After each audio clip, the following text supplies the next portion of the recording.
Chilling tales for dark nights.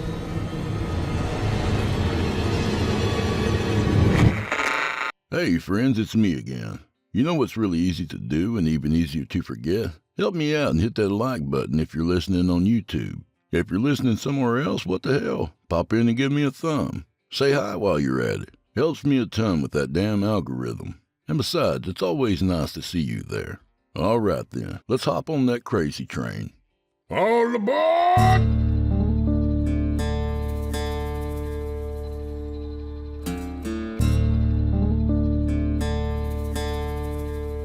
Oh, shit.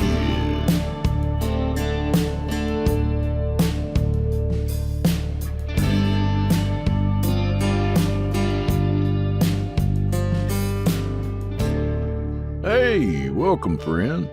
Well, bad news and good news tonight. Bad news first, right?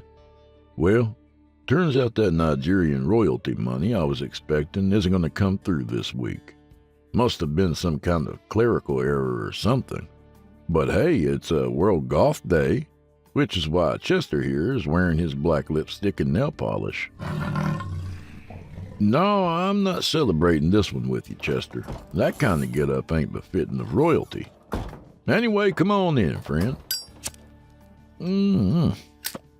All right, so let's change up the rigmarole this week. As many of you know, YouTube demonetized us recently and wiped out a significant revenue stream. If that's where you're listening to me right now, please subscribe to Chillin' Tales for Dark Nights on Rumble, so we can help pick up the pieces over here. But Drew, I don't like no Rumble. Well, do you like hard-working creators getting paid? YouTube doesn't, and that's why I've been eating shoe leather this month. So, whether you're accustomed to listening on YouTube or your favorite podcast app, please do us a solid and help us build this Rumble account. Pretty soon, that's where all the shows are going to play live, so if you follow us on Rumble, you'll be hearing me there first. So tonight, we're joined by author Aaron Shotwell. Tonight's story follows a man whose sleep addiction leads him to a mysterious unmarked pill, and to a question he can't quite shake when he wakes up. So without further delay, from author Aaron Shotwell, I give you The Black Pill. There was a dark time in my life when I just stopped caring. I stopped caring about my goals, my ambitions. I stopped caring about my social life. After a while, I even stopped caring about my health. It might have been depression, but it felt deeper than that to me, and it led me down an unhealthy road. I was a pill popper, addicted to sleep aids. It became a chemical dependency, but I had already fallen deep into the addiction long before then. I slept all the time, 12-hour nights, 5-hour naps, and even my waking hours felt hazy. It all became a blur, and it came to a point where I'd find myself looking at the dim light of the sky between naps, unsure if I'd woken to daybreak or late evening. I realized that I had a problem, but I didn't care. I was tired of the waking world. I couldn't find a job and was living off of the last of my unemployment checks. I had no car, and my friends had more or less gone their separate ways in life. I was living with my parents, and I couldn't help but dwell on the thought that I was too old to be there.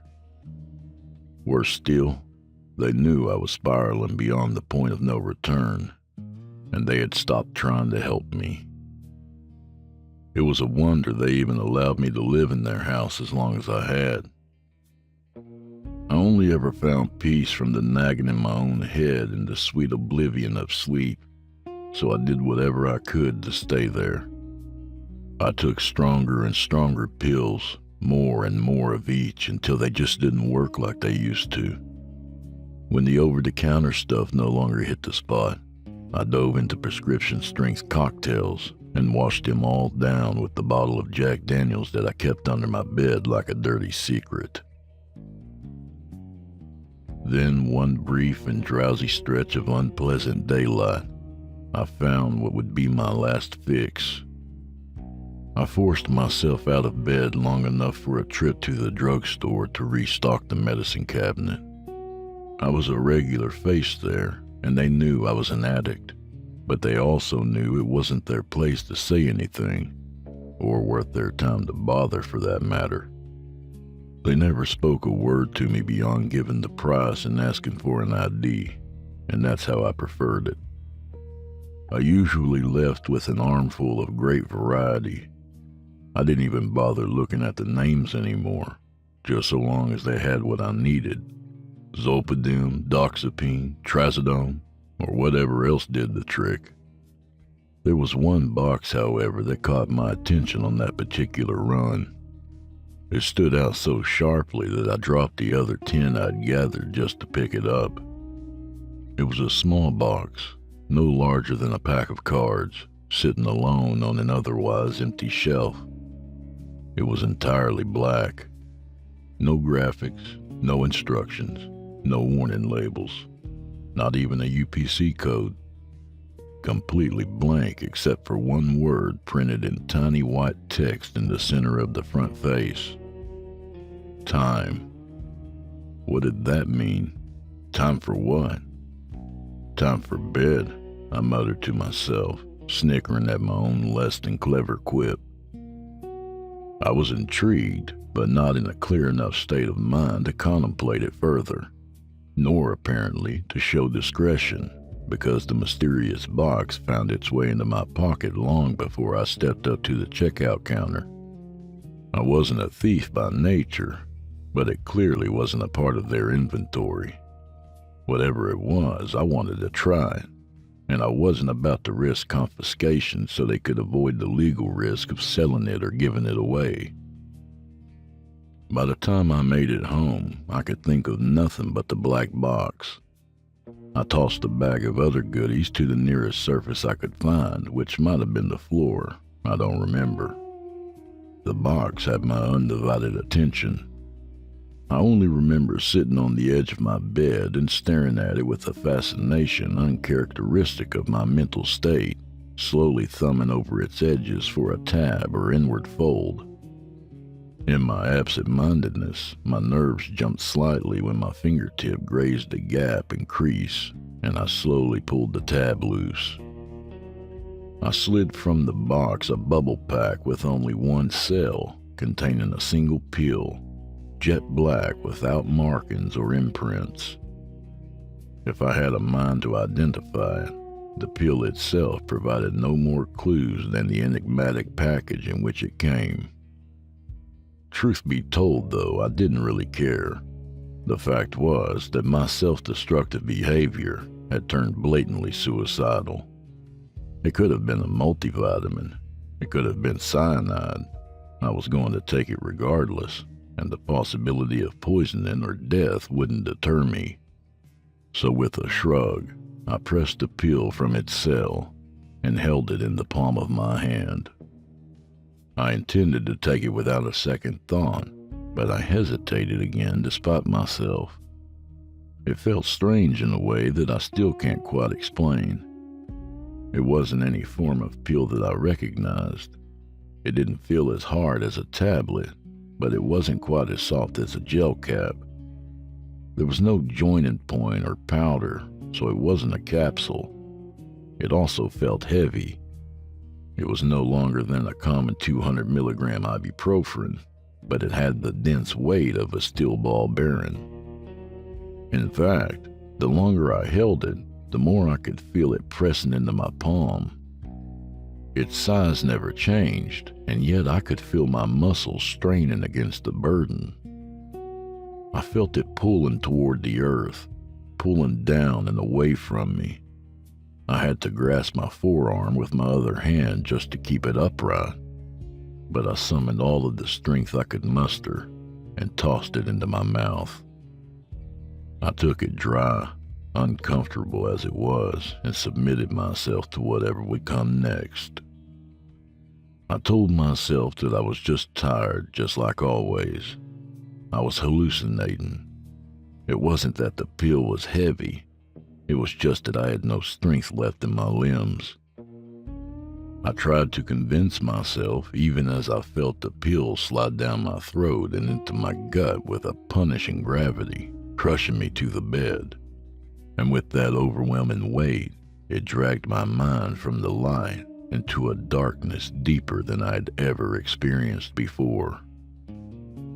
When the addiction first takes hold, you have lucid dreams.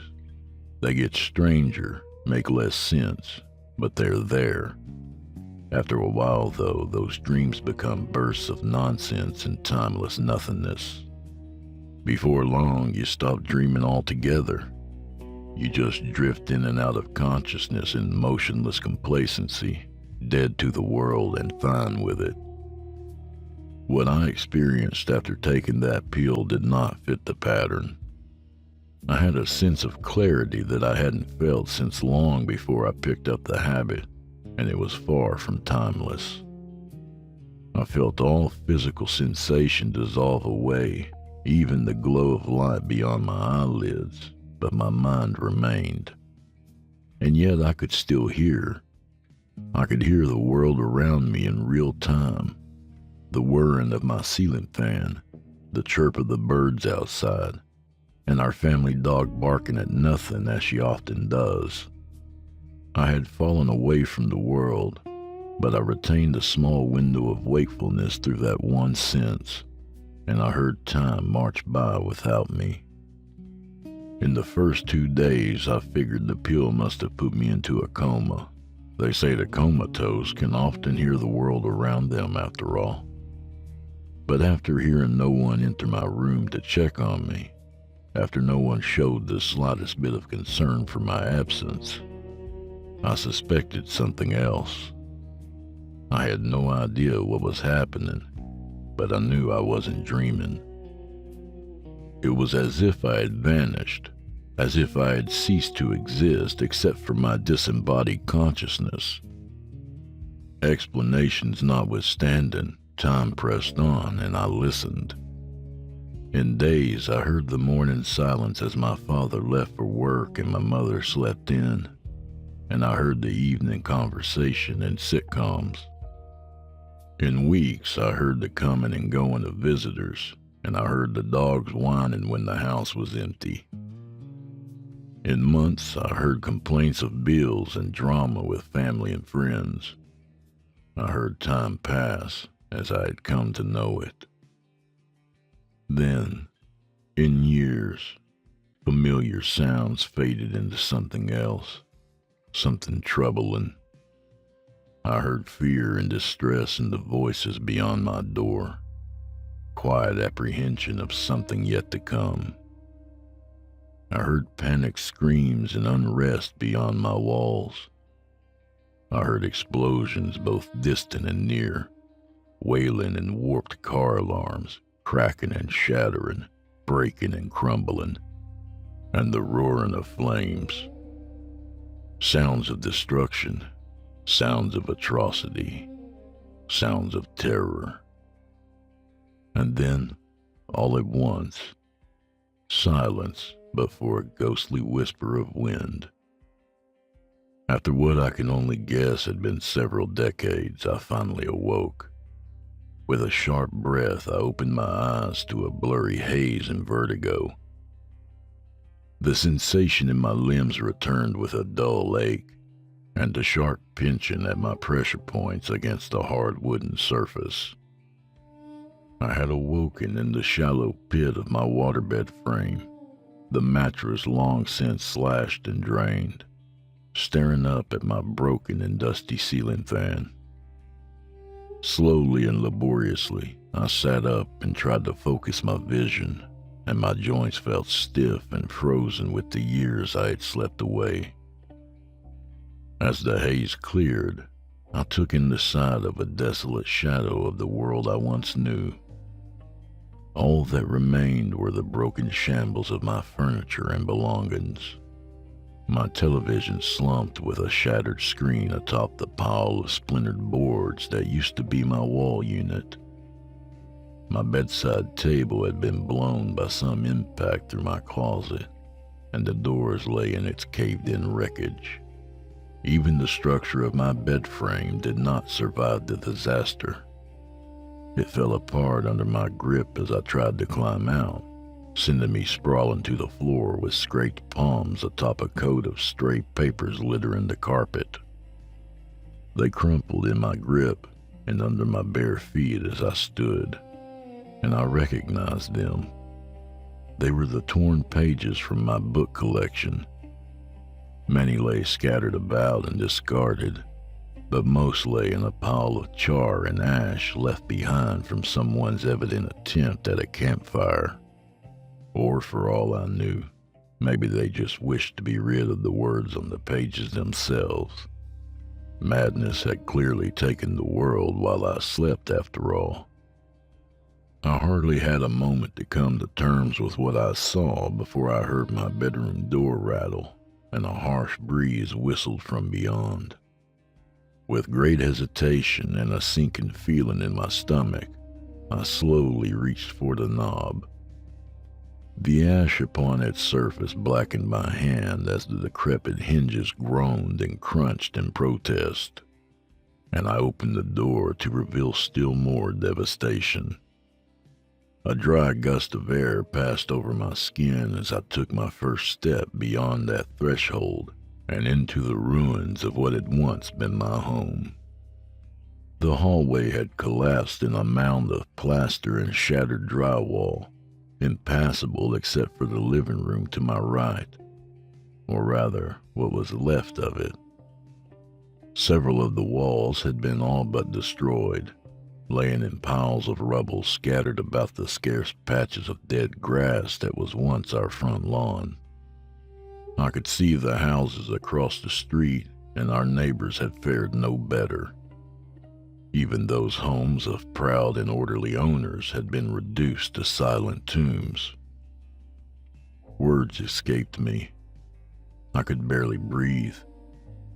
There were too many questions, too few answers. There was no life in this place, this corpse of our former world.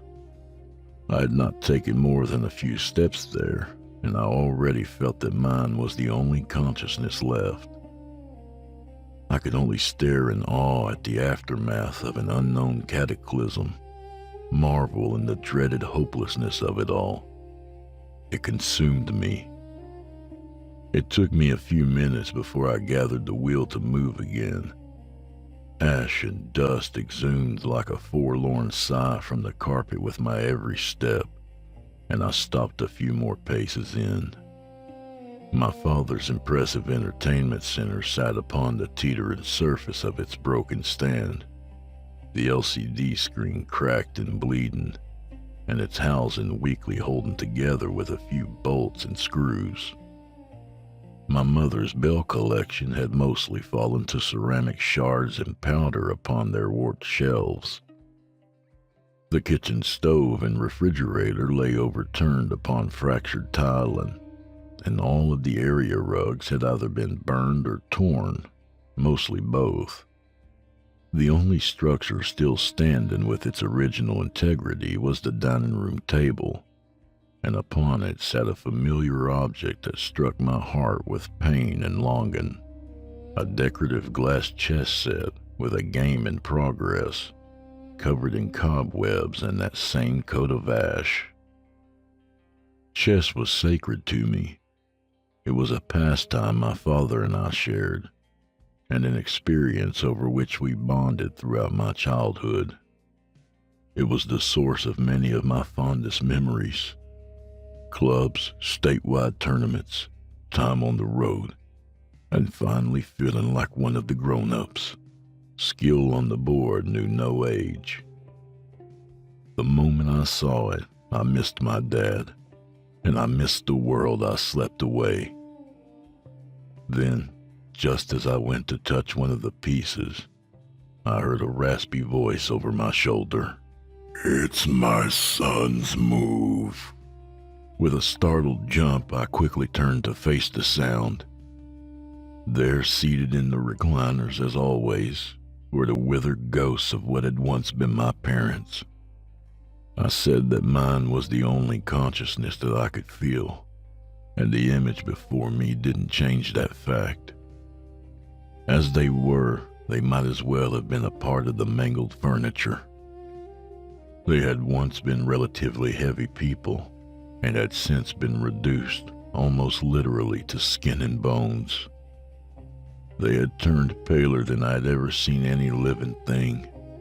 Even my father, a black man, had taken on a complexion as white and dry as the ash coating everything else in the room. "Dad?" I tried to get his attention, but I received no response, not even a turn of the head. I approached him with the smallest of steps, and I struggled to find words. "Dad, what happened?" Still no response. I knelt before him, trying to make eye contact that he never returned, and his eyes were cracked, red, and soulless. It was like he didn't even see me, and it choked me up. "Dad, it's me. It's Aaron. Can you hear me?" At last he spoke. It's my son's move. Made in 3. My win. Made in 3 or 4. He didn't speak to me, but past me and into thin air. A mindless ramble. Knight to Queen's Rook 7. Bishop to... I shook my head in despair. I turned to my mother, watched her stare blankly into the middle distance with shallow, almost undetectable breaths. She appeared as a corpse frozen in her final moments, and I'd have considered her as such were it not for the slightest movement of her hand stroking the head of our late family dog, now nothing more than a rotten and matted carcass laying still on her lap. Her eyes were as vacant as my father's, elsewhere, and focused on nothing. To her right was a third chair, empty, and somehow untouched but for a prominent cigarette burn on the right arm.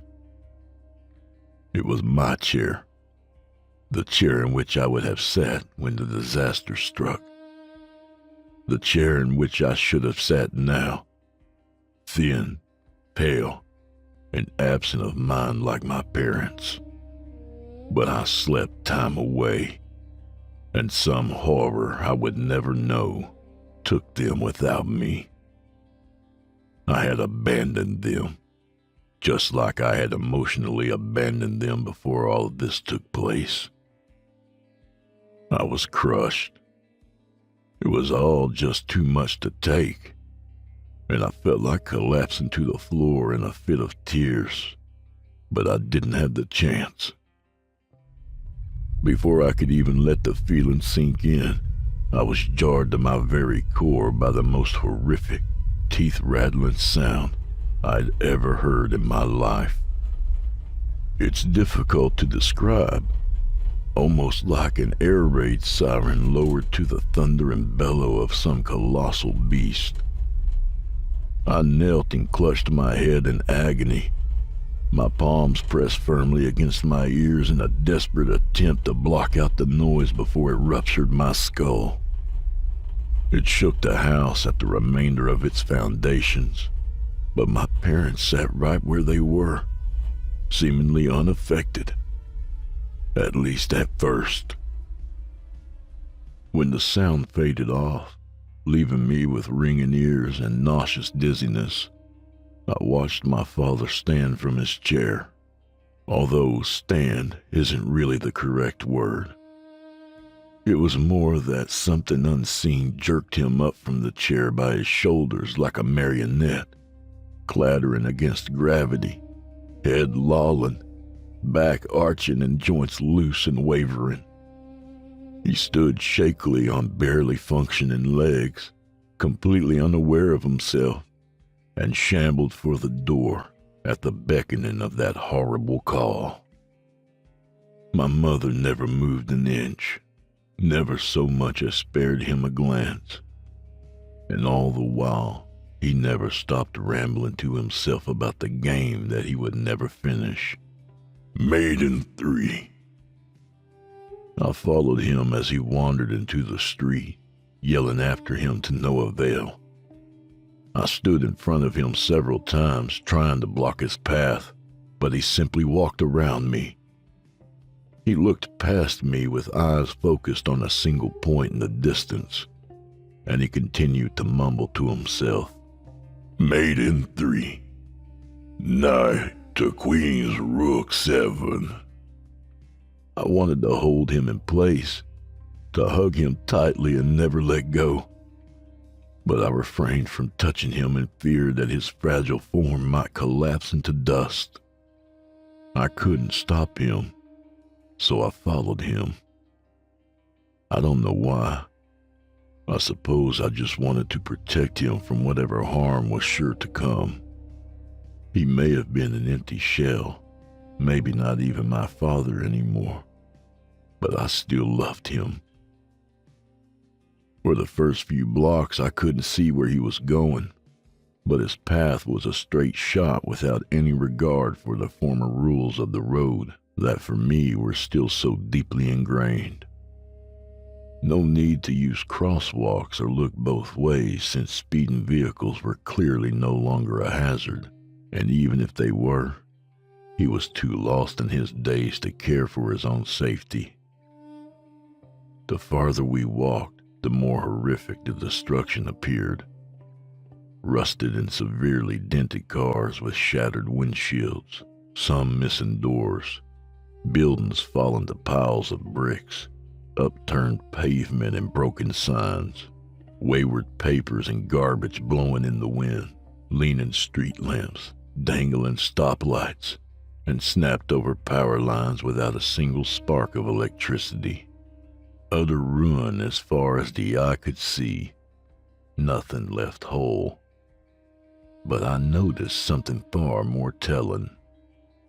Most of the cars were still parked except for a few remaining in their lanes on the road, and almost all still sat firmly on all four wheels.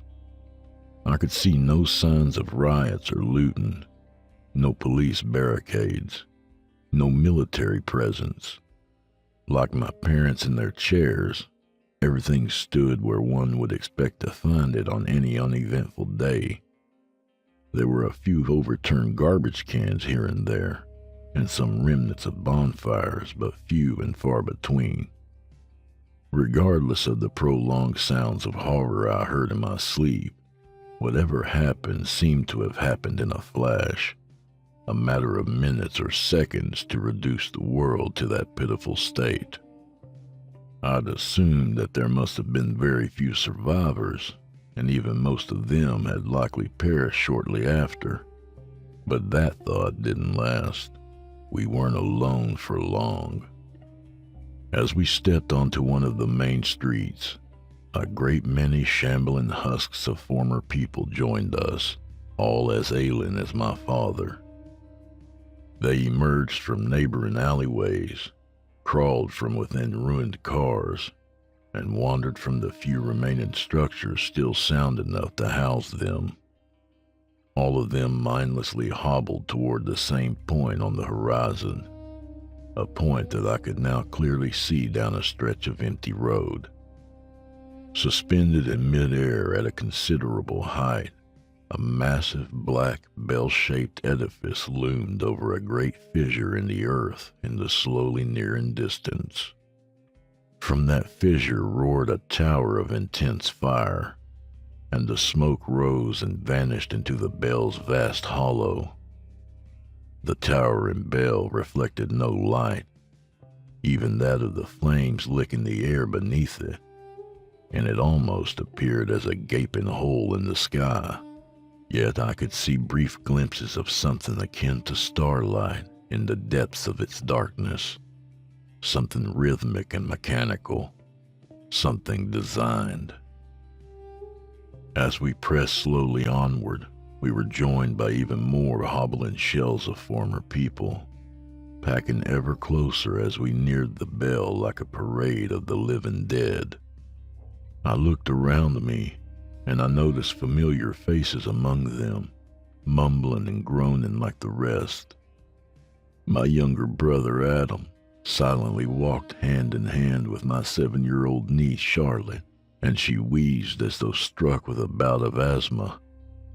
Juan, one of my best friends of 23 years, walked several steps ahead of his wife Karina, who dragged her broken leg. Old co-workers kept their pace in the crowd, and family and friends I hadn't spoken to in ages followed just as near. They came from all across the city to converge beneath the bell, gather into a stifling mass that bunched together shoulder to shoulder until there was no direction to move but forward. And as more of them came, I could feel a new menacing presence among them.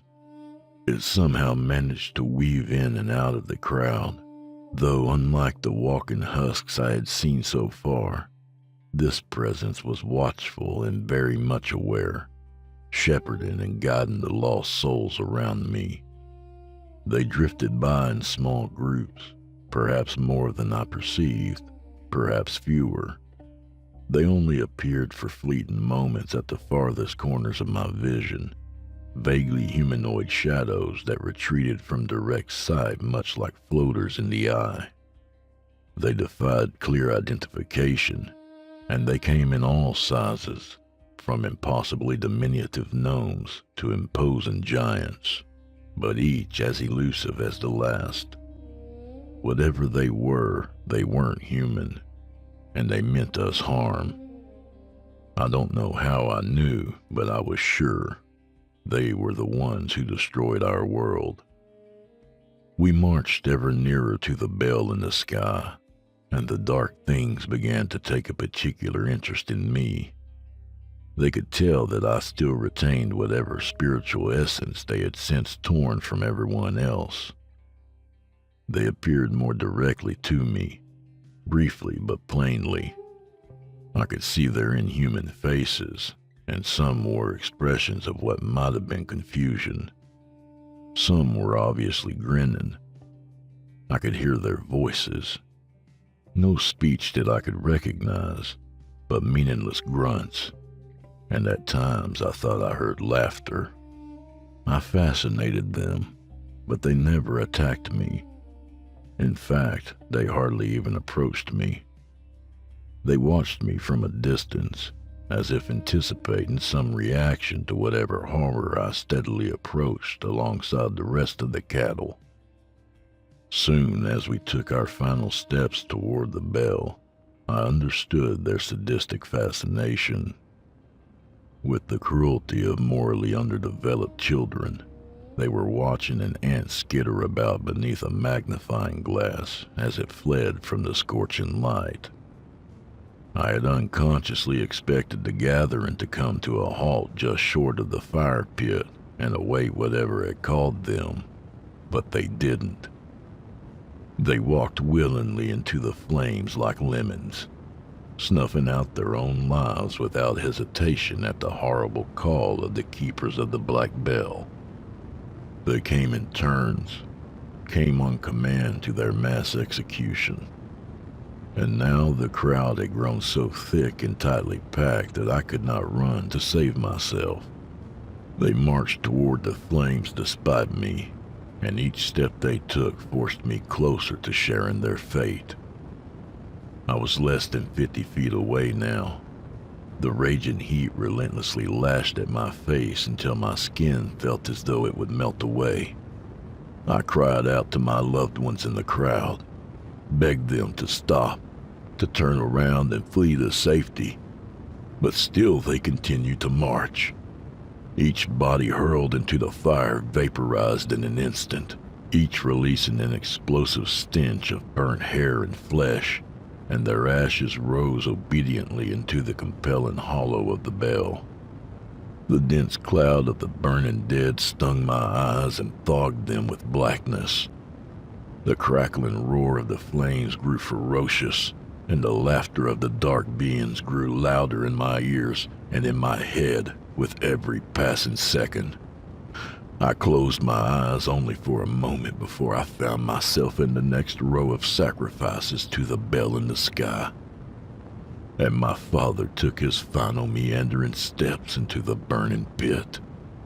I grabbed his arm and shouted after him, screaming anything I could to stop him.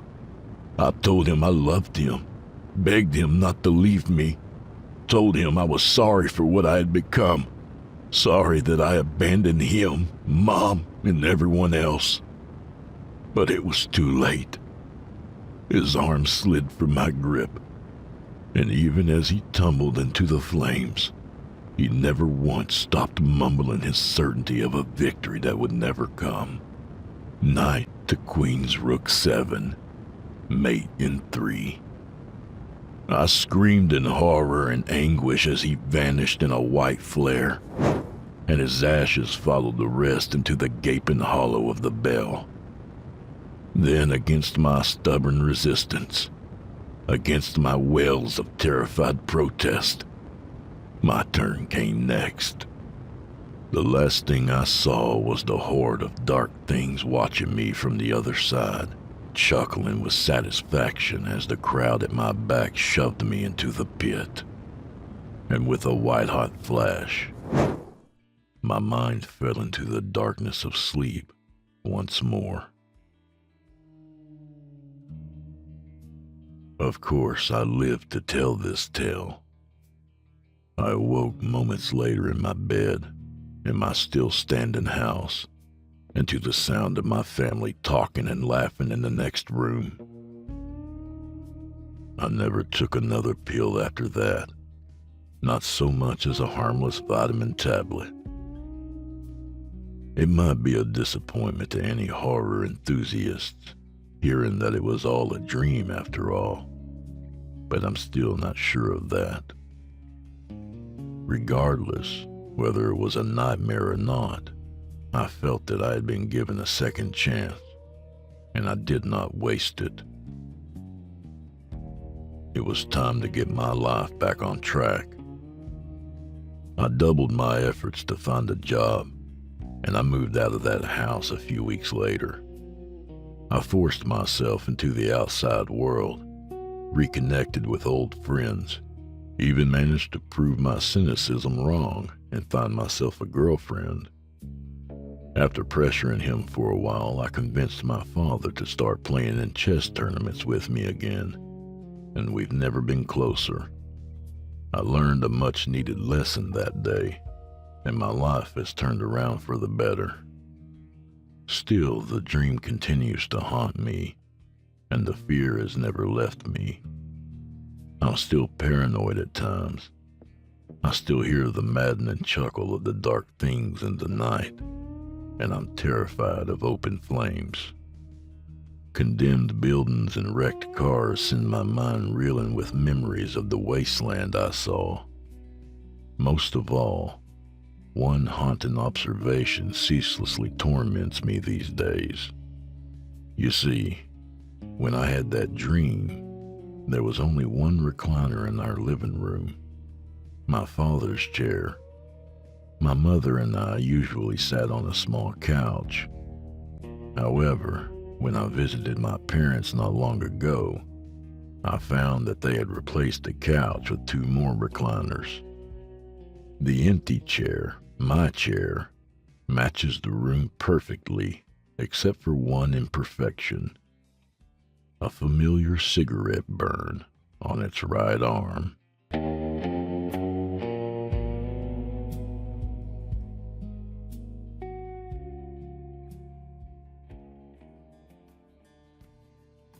And that was The Black Pill by author Aaron Shotwell. A good reminder to never let those chess games go unfinished. A little about the author. Aaron Shotwell is an IT technician and short horror fiction author living with his fiancée and stepson in Seattle, Washington. He spends his days solving computer problems, indulging in horror movies and games, playing chess, and writing. Currently, he is pursuing his first novel in an attempt to tackle the romance genre. Ooh, good luck with that, buddy. And thanks, Aaron. And do old Drew Blood a favor, would you? Subscribe to his podcast wherever you do your listening and leave him a 5-star review and a kind word, even if you're listening on YouTube. He needs soldiers on all fronts to win this battle, and he appreciates it. To hear a premium ad-free edition of tonight's and all the other episodes, visit simplyscarypodcast.com today and click Patrons in the upper menu. You'll find yourself at chillingtalesfordarknights.com, where you can become a patron for as little as $5 per month and get access to their entire audio archive, all ad-free and available to download or stream. Thank you for your time and for supporting our sponsors. When you support our sponsors, you support this show. If you happen to use Facebook, Twitter, Instagram, or YouTube, you can follow and subscribe to Chillin' Tales for Dark Nights there, where you'll get all the latest updates and new releases and have the chance to interact with them each and every week. Oh, and you can find Drew Blood on Facebook and Instagram, and sometimes Twitter. The Drew Blood's Dark Tales podcast is accepting submissions, friend. If you've got a story or two you'd like to be featured on the show, send it to drewbloodhorror@gmail.com. If selected, you'll get the full treatment, 10 bananas.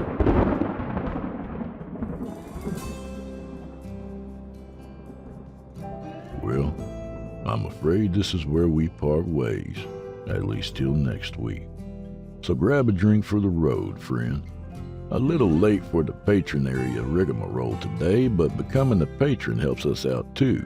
Go to simplyscarypodcast.com and become a patron. For as little as $7.99 a month, you can get our entire catalog ad-free and available to download or stream. Most importantly, though, it helps us all get paid. So does patreon.com/Drew Blood, by the way. Just tossing that out there. We got mugs. So may the wind be at your back, and may the road rise up to meet you. And until next time, friends, if indeed there is a next time, go fuck yourselves. I'm looking at you, you two, right in the ass. No lube. Sideways. On a Tuesday. Chilling Tales for Dark Nights.